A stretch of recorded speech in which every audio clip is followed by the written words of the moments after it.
तो जो मणिपुर में हो रहा है वो आप सबके सामने है, किस तरीके से भाई को भाई से लड़ाया गया।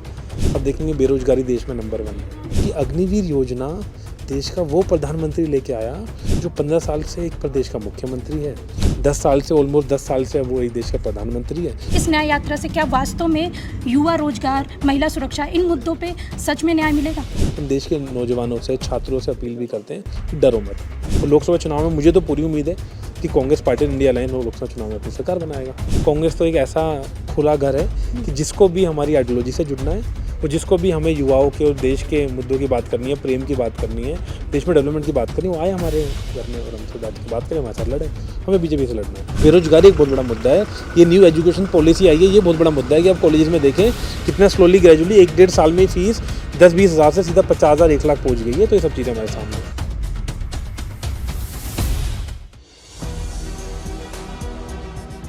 नमस्कार, मैं सुष्मिता मिश्रा, आप देख रहे हैं 4 PM न्यूज़ नेटवर्क। अभी हमारी मौजूदगी मणिपुर में है। मणिपुर वही जगह है जहाँ पे कल भारत जोड़ो न्याय यात्रा निकाल रहे हैं राहुल गांधी। राहुल गांधी के साथ साथ बहुत सारे नेता भी शामिल हो रहे हैं और आज जयराम रमेश ने जैसा कि प्रेस कॉन्फ्रेंस करके कह दिया है, साफ तौर पर कह दिया है कि ये राजनीतिक यात्रा है, ना कि चुनावी यात्रा। ये डिफरेंस उन्होंने बताया है प्रेस कॉन्फ्रेंस में। और आज इसी से रिलेटेड हम बात करेंगे। हमारे साथ NSUI के प्रेसिडेंट वरुण चौधरी सर मौजूद है। सर ये बताइए, कल यात्रा निकल रही है और ये क्यों मणिपुर ही क्यों लिया गया?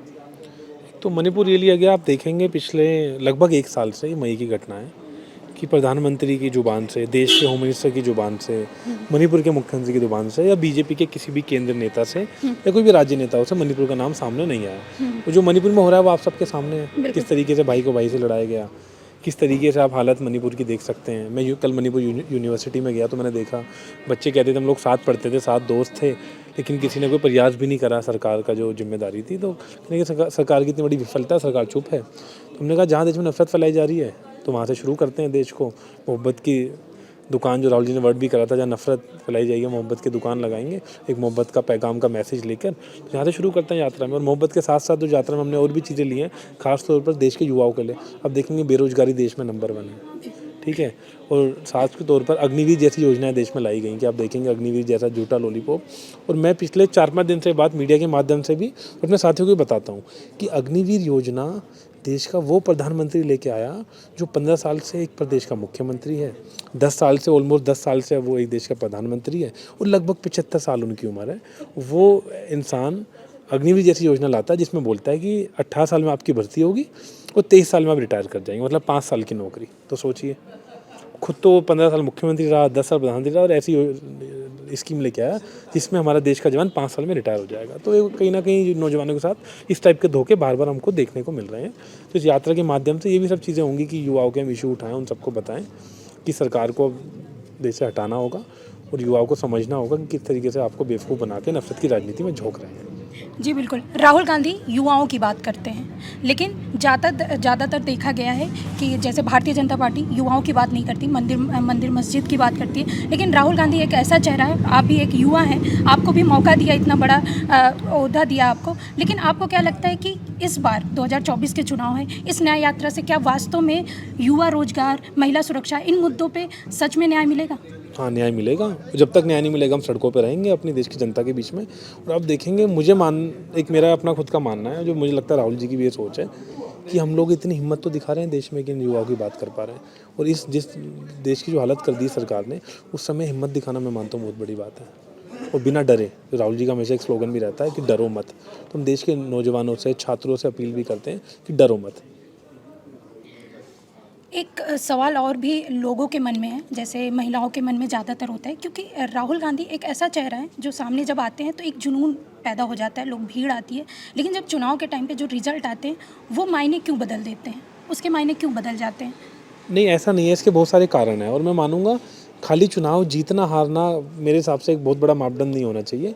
हाँ, चुनाव में देखो, एक पॉलिटिकल पार्टी है, हम चुनाव जीतना बहुत ज़रूरी है और चुनाव जीतना भी चाहिए और हम चुनाव जीतेंगे भी। लेकिन हर चीज़ उस चीज़ से आंकना कि भाई वहाँ रिजल्ट क्या रहा। अब तेलंगाना में कांग्रेस जीती, उसका श्रेय किसको जाता है? पूरे देश देखेंगे राहुल जी ने तेलंगाना में कितनी यात्रा करी, कितने मीटिंग्स करी, तो तेलंगाना में हम हमारी सरकार बनी। राजस्थान में हम बहुत नैरो मार्जिन से जीते कि हर साल ही होता था, 5-5 साल में फ़र्क होता था। हाँ, छत्तीसगढ़ में और मध्य प्रदेश में हम लोग चुनाव जरूर आ रहे, उसका कुछ ना कुछ कारण होंगे, तो अगली बार चुनाव जीत भी जाएंगे वहाँ से। और लोकसभा चुनाव में मुझे तो पूरी उम्मीद है कि कांग्रेस पार्टी इंडिया लाइन हो लोकसभा चुनाव में अपनी सरकार बनाएगा। इंडिया गठबंधन की बात करें, नीतीश कुमार का आज बयान आया है कि कांग्रेस पार्टी अपना रास्ता खुद चुने, तो इस पर क्या कहेंगे? इस पर मेरा कुछ कहना नहीं है। देखो, पहली चीज़ तो मैं एक छात्र संगठन से हूँ, तो मैं उस पर ये मानूंगा कि मैं भी छात्र संगठन के अंदर, तो आप छात्रों के रिलेटेड मुझसे मुद्दे से बात करें तो करें। और इंडिया लाइन में हमारे सीनियर लीडर हैं, वो बात कर रहे हैं। कांग्रेस तो एक ऐसा खुला घर है कि जिसको भी हमारी आइडियोलॉजी से जुड़ना है और जिसको भी हमें युवाओं के और देश के मुद्दों की बात करनी है, प्रेम की बात करनी है, देश में डेवलपमेंट की बात करनी है, वो आए हमारे घर में और हमसे बैठ के बात करें, हमारे साथ लड़ें। हमें बीजेपी से लड़ना है और नफरत की राजनीति से लड़ना है। बिल्कुल सही कहा आपने, नफरत की राजनीति से लड़ना है। एक आखिरी सवाल है, क्या अहम मुद्दे होंगे 2024 के चुनाव में? मणिपुर से न्याय यात्रा निकल रही है, और मुद्दे क्या क्या अहम होंगे इस चुनाव में? बहुत सारे मुद्दे हैं। अगर मैं खुद एक छात्र संगठन से जुड़ा हुआ हूँ, मुझे राष्ट्रीय नेतृत्व करने का भी मौका मिला है इस संगठन का, तो मेरा तो छात्रों को लेके बहुत सारे मुद्दे हैं, जिसमें मैंने अग्निवीर बताया। अग्निवीर एक बहुत इंपॉर्टेंट मुद्दा है, बेरोजगारी एक बहुत बड़ा मुद्दा है, ये न्यू एजुकेशन पॉलिसी आई है, ये बहुत बड़ा मुद्दा है कि आप कॉलेज में देखें कितना स्लोली ग्रेजुअली 1-1.5 साल में फीस 10-20 हज़ार से सीधा 50,000-1 लाख पहुँच गई है। तो ये सब चीज़ें हमारे सामने हैं। और नफरत का तो मैं बोल ही रहा हूँ कि जो नफरत की राजनीति, और सबसे पहले नफरत की राजनीति बीजेपी ने 2014 में जब शुरू करी, बहुत तो देश में विश्वविद्यालयों से शुरू करी थी, और BHU JNU आपके सामने एक बड़ा एग्जाम्पल भी उसका है। बहुत बहुत धन्यवाद। तो ये थे वरुण चौधरी जी, जिन्होंने बताया कि वास्तव में अहम मुद्दे क्या हैं। महिला सुरक्षा के मुद्दे अहम हैं, रोजगार के मुद्दे अहम हैं, जो कि बीजेपी कभी नहीं करती और उनको ऐसा करना चाहिए। आगे भी हम मणिपुर की जो यात्रा है, न्याय यात्रा निकल रही है, उस पर भी हम आगे भी खबरें आपको देते रहेंगे। तब तक के लिए देखते रहिए 4 PM न्यूज़ नेटवर्क। मैं सुष्मिता, नमस्कार।